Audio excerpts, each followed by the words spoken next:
now we are starting. Hello everyone. Good evening. अभी तो good morning चल रहा है, कई बच्चों का तो गुड मॉर्निंग चल रहा है. मॉर्निंग क्लासेस ऑफ हो चुकी है, इवनिंग क्लासेस स्टार्ट हो चुकी है. So good evening. How are you? I'm fine, thank you. And you? I'm also fine. And how is going your life? My life is getting along fine, thank you. And your life? My life is also getting along fine. मैं ये तो जानता हूँ कि इतनी गर्मी के अंदर लाइफ फाइन नहीं हो सकती है, लेकिन आप झूठ बहुत अच्छे से बोलते हैं और मुझे अच्छा लगा कि आप झूठ को इतनी क्लियरली बोल पा रहे हैं. Life is not going fine. अभी लाइफ फाइन हो ही नहीं सकती है क्योंकि इतनी ज्यादा ह्यूमिडिटी के साथ हमारी लाइफ को फाइन समझ पाना पॉसिबल नहीं है. बात करते हैं फ्यूचर की. एक इंसान अपनी लाइफ के अंदर सारे काम केवल और केवल अपने फ्यूचर के लिए करता है. A human work hard and do everything only for his future. और फ्यूचर टेंस को हम लोग इतना डेडिकेटेड टेंस क्यों मानते हैं, डेडिकेटेड सेंटेंस क्यों मानते हैं? आ जाइए कैसे. इसका सबसे बड़ा केवल एक रीजन, और वो एक रीजन क्या है? क्योंकि फ्यूचर में मैक्सिमम कंडीशन होती है संभावनाएं. फिक्सेबिलिटीज नहीं होती है, पॉसिबिलिटीज होती है. और पॉसिबिलिटीज दो प्रकार की होती है.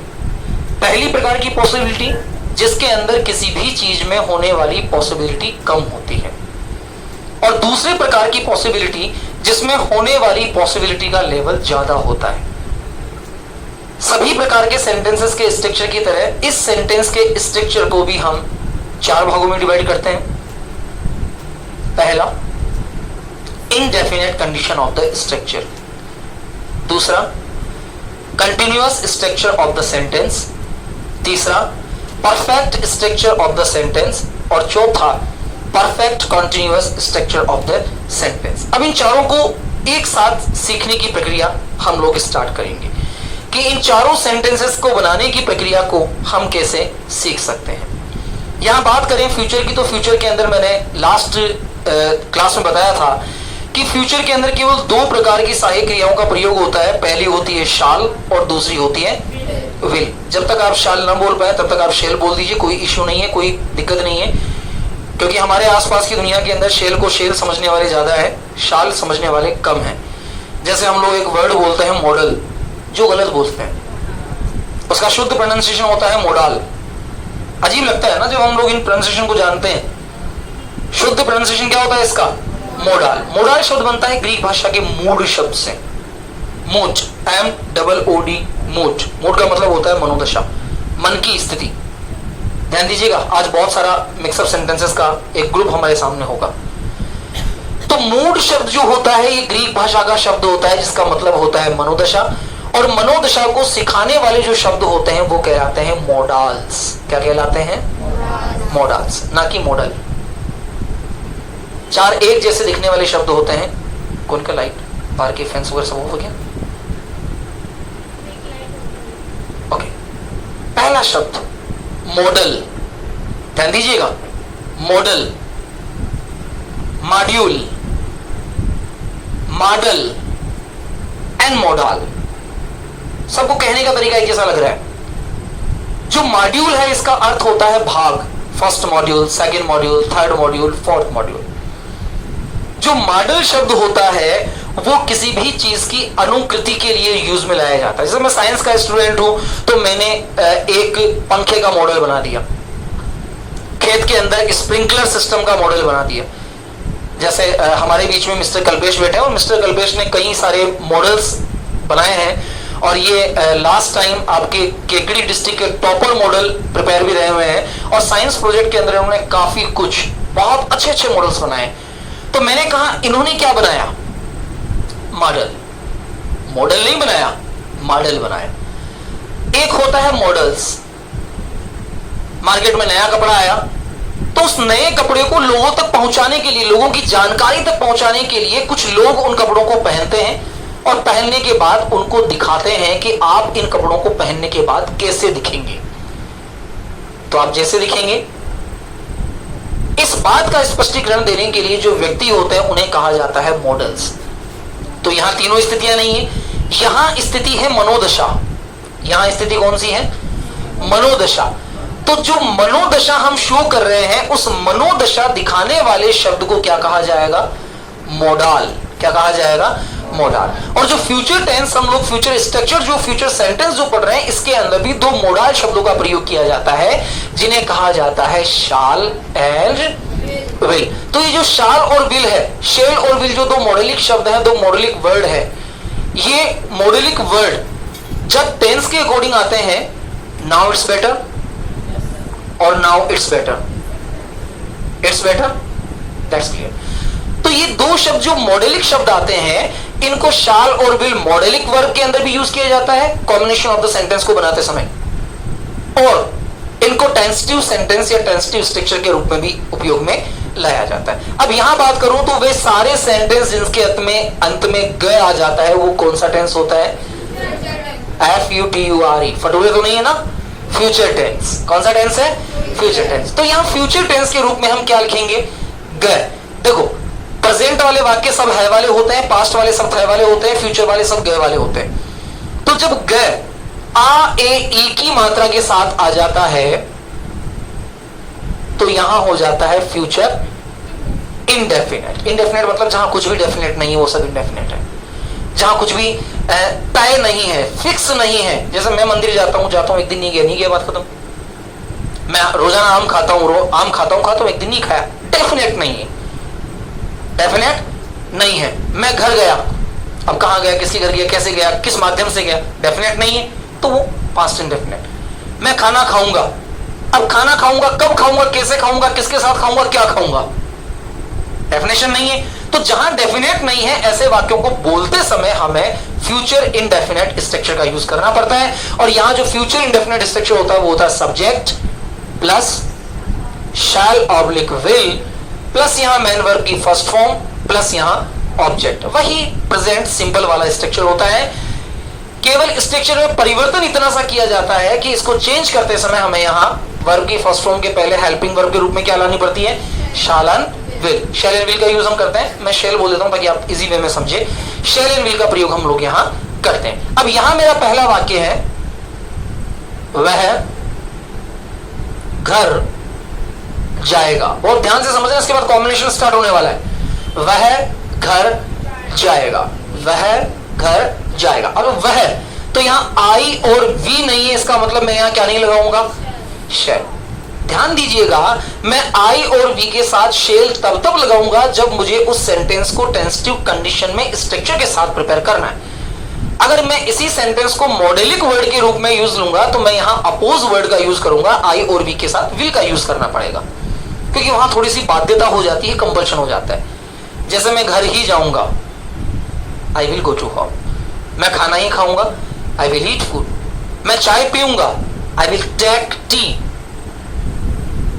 चाय ही पीऊंगा, आई विल टेक टी। मैं चाय पीऊंगा, आई शैल टेक टी। मैं खाना खाऊंगा, आई शैल ईट फूड। अब यहां देखिए, वह घर जाएगा, ये स्ट्रक्चर क्या हो जाएगा? ही, शैल या विल। शैल कब? जब इसको किसमें बोलेंगे? मॉडलिक के साथ। और विल कब? जब इसको कैसे बोलेंगे? टेंसेस के कंडीशन में। तो हम टेंसेस के कंडीशन में सीख रहे हैं, इसलिए ही के साथ क्या लगाना पड़ेगा? विल। तो हमारा प्रॉपर सेंटेंस क्या हो जाएगा? He will go to home, he will go to home. Clear हो गया? अब इस सेंटेंस के साथ स्ट्रक्चर ऐड कीजिए। लिखिए मत, आप प्लीज मत लिखिए, पहले समझ लीजिए। वह रोजाना घर जाता है, कल वह घर नहीं गया, लेकिन आज वह घर जाएगा। ध्यान दीजिए, बहुत से मेंबर्स के दिमाग में बात होती है कि टेंस हमें आते हैं, सब आते हैं, हमने बहुत साल पढ़े हैं, लेकिन अब इनको रिवाइज करने का मकसद ये है कि हम क्या इन सेंटेंसेस को कंबाइनेशन के साथ बना सकते हैं। अब मैं किसी व्यक्ति के बारे में कहता हूं कि यार वो रोज घर जाता है लेकिन कल नहीं गया। वह रोज घर जाता है, कल वह घर नहीं गया, लेकिन आज वह घर जाएगा। अच्छा, मैं आज के बजाय इसको कल कर देता हूं, लेकिन कल वह घर जाएगा। अब ये बिल्कुल स्पष्ट हो गया। अब यहां मेरे पास 3 सेंटेंसेस, 3 टेंसेस एक स्ट्रक्चर के साथ जोड़ी जाने। ये सबसे आसान वाक्य है। इसके बाद जब वाक्य बनेंगे तो जितने पसीने मुझे आ रहे हैं ना, इससे डबल पसीना आना शुरू हो जाएगा, क्योंकि उसके बाद हमारी लैंग्वेज जो होती है वो लैंग्वेज बनेगी। अभी हम लैंग्वेज नहीं सीख रहे हैं, अभी हम स्ट्रक्चर तैयार कर रहे हैं। एक बार जब लैंग्वेजेस कंबाइन होना शुरू हो जाएगी, लैंग्वेज जब स्पीकिंग कंडीशन में शुरू हो जाएगी, तब हम पीछे नहीं देख सकते। फिर हमारा माइंड या हमारे पास इतना सोचने का टाइम नहीं होता है कि सर इंडेफिनिट का स्ट्रक्चर क्या होगा, मैं कैसे बनाऊंगा, क्योंकि वहां हमें सेंटेंसेस को जनरेट करना पड़ता है, ट्रांसलेट नहीं करना पड़ेगा। अभी हम सेंटेंसेस को ट्रांसलेट कर रहे हैं, और जो ट्रांसलेट करते करते अटक जाता है वो जिंदगी भर ट्रांसलेट ही करता है, क्योंकि हम ट्रांसलेट के बाद सोचते हैं कि नहीं यार ये तो मुझे आता है। जब मैं सिंपल पढ़ा रहा होता हूं तब दिमाग में एक बात चलती नहीं है मुझे आता है। जब मैं फ्यूचर पढ़ा रहा हूं, अरे यार मुझे आता है, शेल विल तो लगाना है। लेकिन शेल विल के साथ जब हम किसी वाक्य को कंबाइन करते हैं, जब किसी वाक्य के सेंटेंस के स्ट्रक्चर को डेवलप करते हैं, तो क्या हम उस सेंटेंस को प्रिपेयर कर पाते हैं? नहीं कर पाते। सर मेरे माइंड में वाक्य आते तो बहुत सारे, लेकिन बन ही नहीं पाते। अब क्यों नहीं बन रहे भाई? क्योंकि हमने यहाँ स्ट्रक्चर पे ध्यान दिया ही नहीं, हमने यहाँ इनका कॉम्बिनेशन किया ही नहीं, हमने इनके साथ रिलेटिव यूज किए ही नहीं, हमने इसके साथ कंजक्शन लगाया ही नहीं। अब यहाँ मैंने 2 कंजक्शन लगा दिए, वह घर जाता है, यहाँ पहला एपोस्ट्रोफिक आ गया, और यहाँ मैंने लेकिन लगा दिया, तो ये लेकिन क्या हो गया? बट हो गया। अब मेरा वाक्य क्या बनेगा? वह रोजाना घर जाता है, तो यहाँ मैं प्रेजेंट स्ट्रक्चर यूज करूंगा, he goes to home daily. अब ये एपोस्ट्रोफिक लगा दिया, मुझे यहाँ रुकना है, 1 सेकंड के लिए मुझे यहाँ ब्रेक लेना है। अब ब्रेक लेने के बाद कल वह घर नहीं गया, तो he did not go to home yesterday.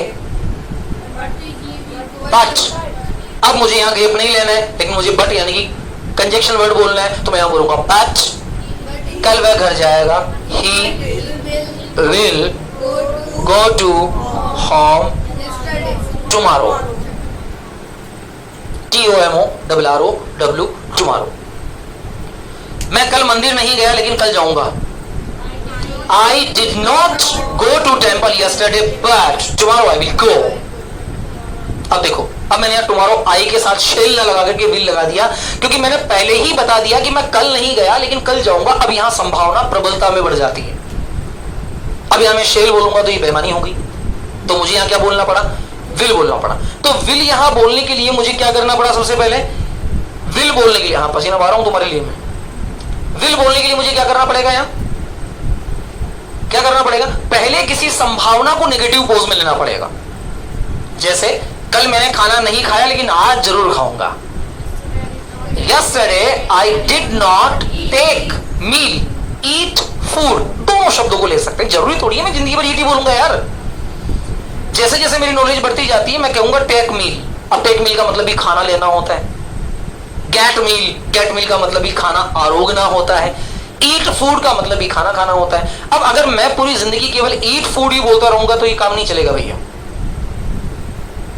मुझे टेक मील भी बोलना पड़ेगा, गेट फूड भी बोलना पड़ेगा, गेट मील भी बोलना पड़ेगा। हो सकता है मैं रात का खाना बोल रहा हूं तो मैं डायरेक्टली ये भी कह सकता हूं I did not take dinner yesterday. अब मुझे पता है कि मेरे मन में रात का खाना है तो मैं रात के खाने को डिनर भी बोल सकता हूं। जरूरी है क्या मैं 24 घंटे ईट फूड ही बोलूंगा? मेरा वर्ड वहां चेंज हो सकता है ना, हो सकता है ना। तो I do agree with you मुझसे क्यों नहीं निकल रहा है? I do agree with you, it is right. अब ये निकलना चाहिए मुंह से। दोबारा बोलिए। Yes I do agree with you, it's right. Yes I do agree with you, it's right. अगर इट्स नहीं निकल रहा है तो यू आर बोल दो। मैं सही बोल रहा हूं ना, गलत नहीं बोल रहा है ना। तो गलत नहीं बोल रहा तो आप मुझे कह सकते हैं sir you are right, I do agree with you. Lights electricity has gone. तो मैं यहां कह सकता हूं you are right, I do agree with you. आप सही हैं, मैं आपकी बात से सहमत हूं। तो जहां कहीं भी हमें लगे कि बात सही है तो हम वहां I do agree with you का यूज कर सकते हैं। Something is getting wrong.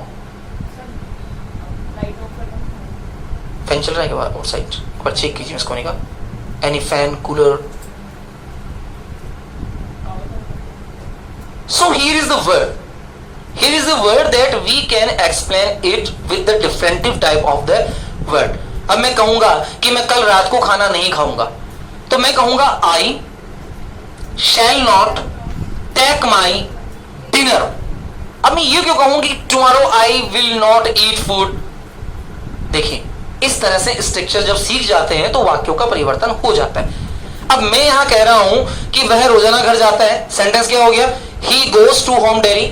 कल वह घर नहीं गया, he did not go to home yesterday, लेकिन कल वह घर जाएगा, but he will go to home tomorrow. Clear हो गया यहां तक का? चलिए इसको थोड़ा सा आगे लेते हैं और फ्यूचर के वाक्यों को हम लोग प्रेजेंट के साथ कंबाइन करते हैं। अब यहां पहला sentence, he shall, he will go to home, इसका नेगेटिव बोल दीजिए एक बार। He will not go to home, interrogative क्या बन जाएगा? Will he go to home, interrogative negative क्या बन जाएगा? Will he not go to home. यहां तक क्लियर हो गया? चलिए, वह क्रिकेट खेलेगा,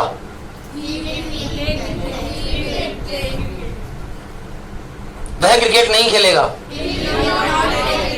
क्या वह क्रिकेट खेलेगा? क्या वह क्रिकेट नहीं खेलेगा? वह क्रिकेट नहीं खेलता लेकिन तुम्हारे लिए खेलेगा। अब ही विल नहीं आएगा, वह क्रिकेट नहीं खेलता प्रेजेंट का स्ट्रक्चर है। मैं फिर कह रहा हूं कि किसी भी स्ट्रक्चर को अपने माइंड में इतना बैठा लो, ये टेंसेस नहीं है, these are not the structure of the only tenses. इसमें हमने कई परिवर्तन कर दिए हैं, कई सारे एक्शंस को चेंज कर दिया है। वह क्रिकेट नहीं खेलता है, वह क्रिकेट नहीं खेलता है प्रेजेंट स्ट्रक्चर है माय डियर। ही के साथ डू क्यों लगा सकते हैं हम लोग? अब देखो, अब अगर मेरे माइंड में प्रेजेंट का स्ट्रक्चर 100% बैठा होता तो मेरा माइंड इसको ट्रांसलेट नहीं करता, मेरा माइंड इसको जनरेट करता कि वह क्रिकेट नहीं खेलता, he does not play cricket. ये निकलना चाहिए था मुंह से डायरेक्टली। वह क्रिकेट नहीं खेलता लेकिन तुम्हारे लिए खेलेगा। वह फुटबॉल नहीं खेलता लेकिन देश के लिए खेलेगा। But he will play for the country. अब आ रहा समझ में? हम ये स्ट्रक्चर इतने दिन गाने क्यों गा रहे थे? फ्यूचर आते ही हमारे सेंटेंस के स्ट्रक्चर कंबाइन होना शुरू हो जाते हैं। मैं कभी जयपुर नहीं गया लेकिन तुम्हारे लिए जयपुर जाऊंगा। I never go to Jaipur but I will go only for you. मैं कभी चाय नहीं पीता, मैं कभी चाय नहीं पीता लेकिन अच्छे स्वास्थ्य के लिए मैं चाय पीऊंगा। अब देखो, ये तो बहुत जनरली सेंटेंस है ना कि मैं कभी चाय नहीं पीता, लेकिन डॉक्टर ने मुझे कह दिया कि भाई साहब आपको एक चाय तो सुबह पीनी पड़ेगी, आपकी बॉडी में निकोटीन की कमी होगी साहब। होता है ना बहुत सारे जो दिन में 10 बार चाय पीते हैं। एक एडिक्शन होता है ना, खासकर ऐसे एडिक्शन। अच्छा, एडिक्शन की पहचान कैसे होती है? जैसे दिन में 2 बज गए तो कई लोग इतने एडिक्ट होते हैं दिन में 2 बजे चाय पीने के लिए कि 2 बजते ही उनका माइंड उनको कह देता है कि भैया 2 बज गए, चाय पी। अब टाइम देखना, अच्छा 2 बज गए, ये बॉडी क्लॉक होती। तो मैंने कहा मैं कभी चाय नहीं पीता हूं लेकिन अच्छे स्वास्थ्य के लिए मैं चाय पीऊंगा। I never take tea but I will take tea for good health. अब आई के साथ विल क्यों लगाया? क्योंकि मैंने पहले ही स्पष्ट कर दिया कि मैं चाय नहीं पीता। तो जब मैं चाय नहीं पीता और पीऊंगा, मतलब यहां थोड़ी सी बाध्यता मुझे नजर आ रही है, कंपल्शन मुझे नजर आ रहा है। और जब लिटिल कंपल्शन नजर आ रहा है तो लाइट आ गई। जब लिटिल कंपल्शन नजर आ रहा है तो इसका मतलब मैं उसे थोड़ा आगे डेवलप कर सकता हूं।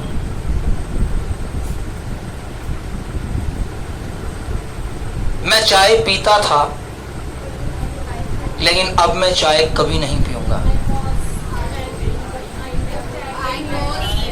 मैं चाय पीता था, आई टुक टी, मैं चाय पिया करता था। अब यहां मॉडलिक वर्ड जोड़ दो, यूज्ड टू।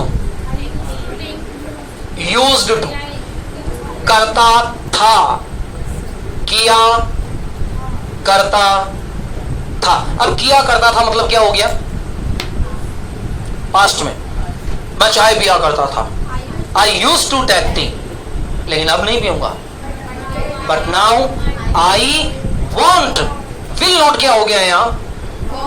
वॉन्ट। तो यहां क्या हो जाएगा? हाँ, अब मैं वाक्य बोल रहा हूं, मैं सिगरेट पिया करता था लेकिन अब नहीं पीऊंगा। I used to smoking, I used to smoke, I used to but now I won't. अब इस वाक्य को थोड़ा स्पीडली बोल के देखो। I used to smoke but now I want। अब ये फ्लो बन गया। I used to smoke but now I want।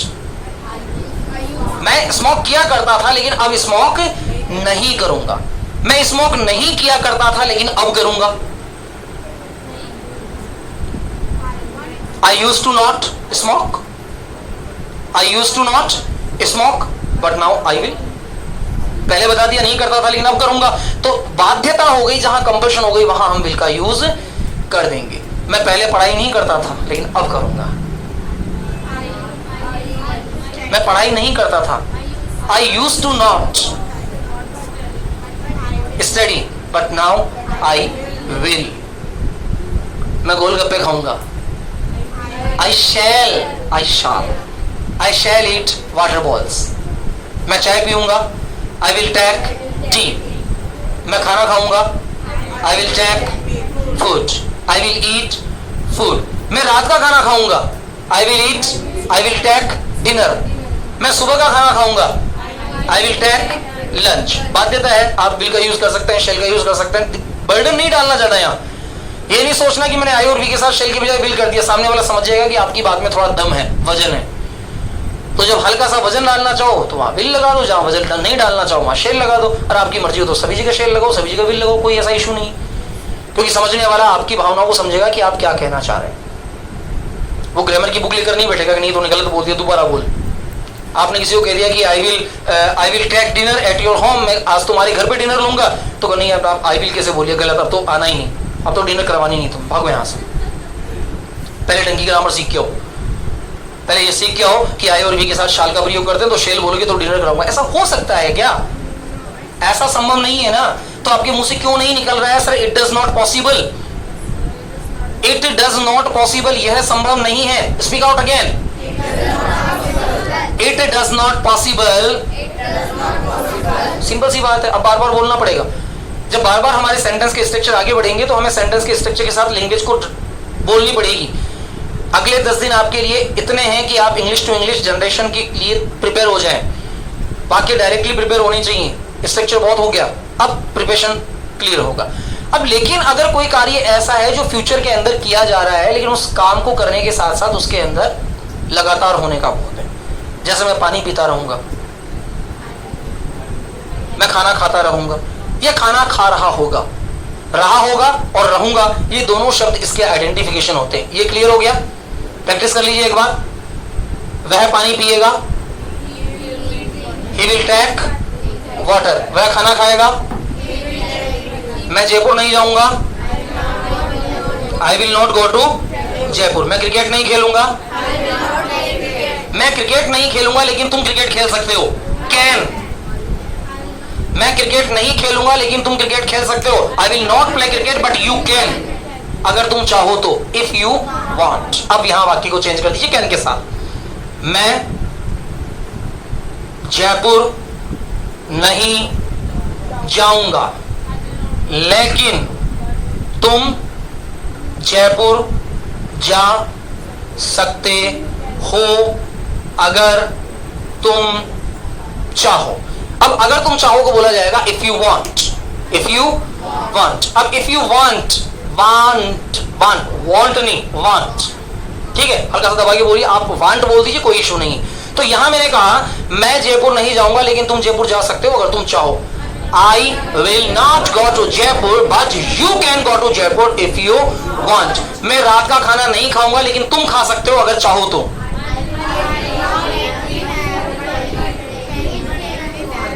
I will not take dinner but you can take if you want। मैं तुम्हें अपनी बर्थडे पार्टी में नहीं बुलाऊंगा लेकिन तुम आ सकते हो अगर तुम चाहो। I will not invite you in my birthday party but you can come if you want। यहां से लैंग्वेज का स्टार्ट होता है।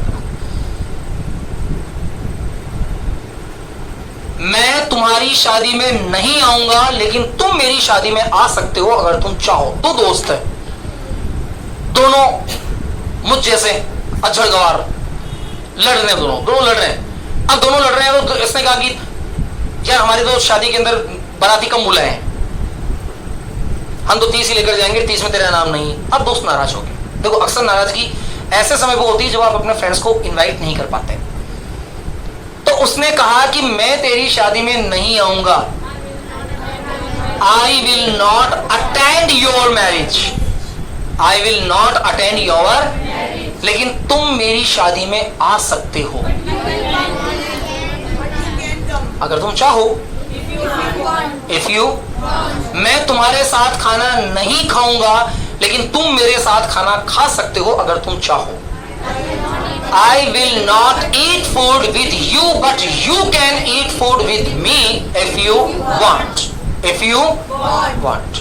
मैं तुम्हारे साथ खाना नहीं खा सकता था लेकिन तुम मेरे साथ खाना खाओगे। देखो अब बात क्या हुई कि मेरे फ्रेंड ने मुझे कहा कि हम दोनों साथ लंच करेंगे, साथ खाना खाएंगे, ठीक है। अब जब मैं उसके साथ खाना खाने के लिए बैठा तो मुझे अचानक याद आया कि यार आज तो मेरा फास्ट है, तो मैं नहीं खा सकता था ना।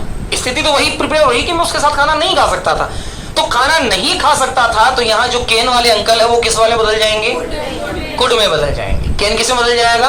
कुड में। और कुड के साथ फ्यूचर इंटेंशन चलेगा कि मैं तुम्हारे साथ खाना नहीं खा सकता था, I could not eat food with you, लेकिन तुम मेरे साथ खाओगे, but you will eat with me. मैं तुम्हें अपना पेन नहीं दे सकता था लेकिन तुम चाहो तो तुम अपना पेन मुझे दे सकते हो। I couldn't give you my pen to you, but you can give me your pen if you want. लेकिन मैं तुम्हें अपना पेन नहीं दूंगा, but I will not give you my pen. That's the clear? Understandable हो गया? लिखिए box number 9। कहीं भी लिख सकते हो आप, कहीं भी बोल सकते हैं। देखो लिखना अलग होता है, बोलना अलग होता है। बोलना मतलब जो सामने वाले को समझ में आए, और ज्यादातर हम इन चीजों का प्रयोग अंत में करते हैं। जैसे मैंने कहा इफ यू वांट, अगर तुम चाहो तो। जैसे मैं कहूंगा तुम मेरे घर आ सकते हो, यार तुम चाहो तो मेरे घर आ सकते हो। मैं हिंदी में बोलूंगा तुम चाहो तो मेरे घर आ सकते हो, you can come at my home if you want, अगर तुम्हारी इच्छा है, अगर तुम चाहो तो। लिखिए box number 9।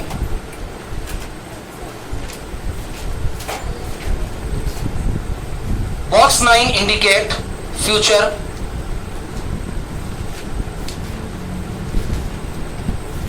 Box 9 indicate, INDICAT indicate future words and programs. Future words and programs.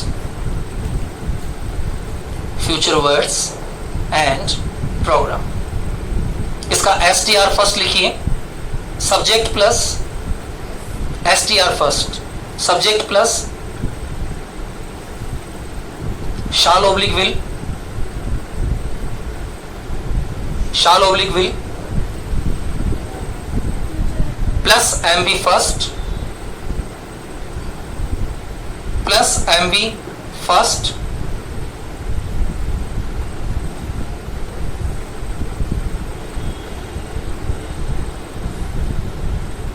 Plus object.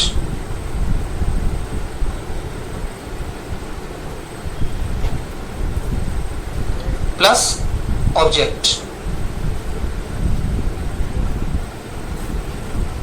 वह कल जयपुर जाएगा, पहला स्ट्रक्चर बनाइए। वह कल जयपुर जाएगा।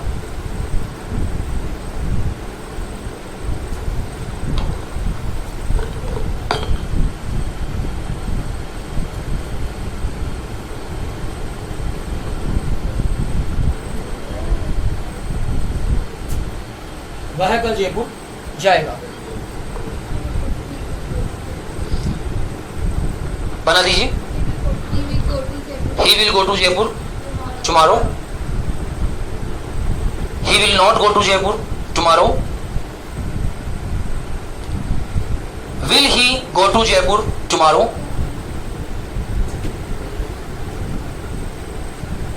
Will he not go to Jaipur tomorrow?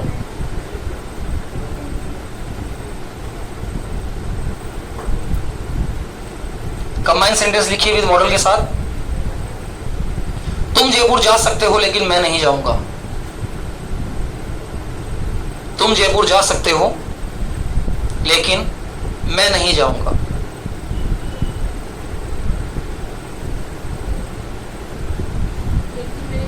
वह मेरे घर आ सकता है लेकिन मैं उसके घर नहीं जाऊंगा। वह मेरे घर आ सकता है लेकिन मैं उसके घर नहीं जाऊंगा। वह मेरे घर आ सकता है लेकिन मैं उसके घर नहीं जाऊंगा।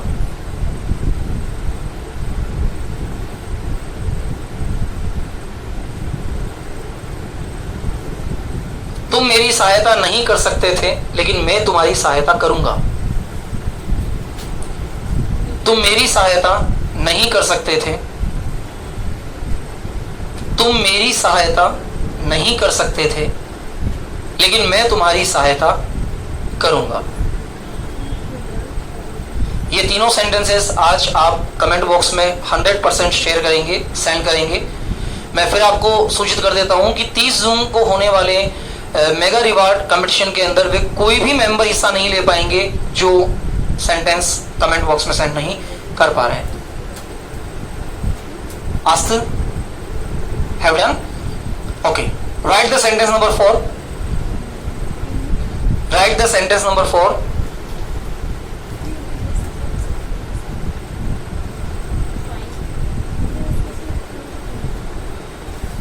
मैं जयपुर जा रहा हूं। मैं जयपुर जा रहा हूं लेकिन मैं कल घर नहीं आऊंगा। मैं जयपुर जा रहा हूं लेकिन मैं कल घर नहीं आऊंगा। मैं जयपुर जा रहा हूं लेकिन मैं कल घर नहीं आऊंगा।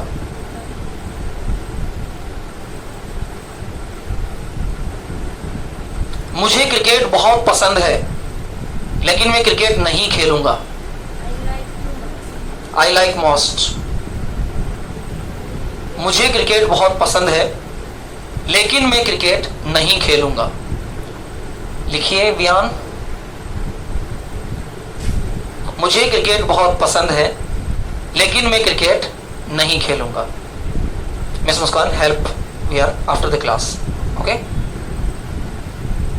और लास्ट सेंटेंस लिखिए।